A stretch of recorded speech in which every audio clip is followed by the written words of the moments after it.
ಅವುಗಳು ಬೆಂಕಿಗೆ ಆಹುತಿಯಾಯಿತು. ಆದರೆ ತಕ್ಷಕನು ಸಾಯಲಿಲ್ಲ ಅಂಥೇಳಿ ದುಃಖಿಸ್ತಾನೆ.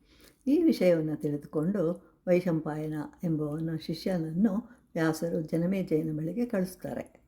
ವಿಷಯವನ್ನು ತಿಳಿದ ನಂತರ ಜನಮೇಜಯನ ಮನಸ್ಸಿಗೆ ಶಾಂತಿ ಲಭಿಸುತ್ತೆ.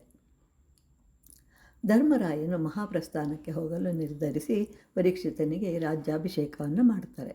ಒಂದು ದಿನ ಪರೀಕ್ಷಿತ ಮಹಾರಾಜನು ಬೇಟೆಗೆ ಹೋದಾಗ ಹಸಿವು ಬಾಯಾರಿಕೆಗಳು ಉಂಟಾಗುತ್ತೆ.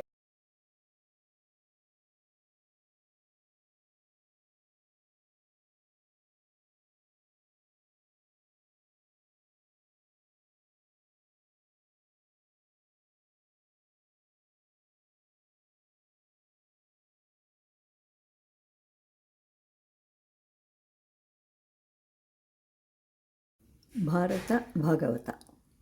ಮಹಾಭಾರತ ಎಲ್ಲಿ ಮುಗಿಯುತ್ತದೆಯೋ ಅಲ್ಲಿಂದ ಭಾಗವತ ಪ್ರಾರಂಭವಾಗುವುದು. ಭಾಗವತ ಎಲ್ಲಿ ಪ್ರಾರಂಭವಾಗುವುದೋ ಅಲ್ಲಿ ಭಾರತ ಮುಗಿಯುತ್ತದೆ.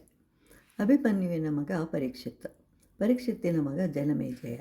ಜನಮೇಜಯನು ಸರ್ಪಯಾಗವನ್ನು ಮಾಡ್ತಾನೆ. ಜನಮೇಜಯನು ಬಹಳ ಚಿಕ್ಕ ವಯಸ್ಸಿಗೆ ರಾಜನಾಗ್ತಾನೆ. ಆದ್ದರಿಂದ ಅವನಿಗೆ ತಂದೆಯ ಮರಣದ ಬಗ್ಗೆ ಪೂರ್ತಿಯಾಗಿ ತಿಳಿಯದು. ಆದ್ದರಿಂದ ಉದಂಕ ಎಂಬುವನು ವಿಷಯವನ್ನು ತಿಳಿಸುತ್ತಿದ್ದಂತೆ ಯಜ್ಞವನ್ನು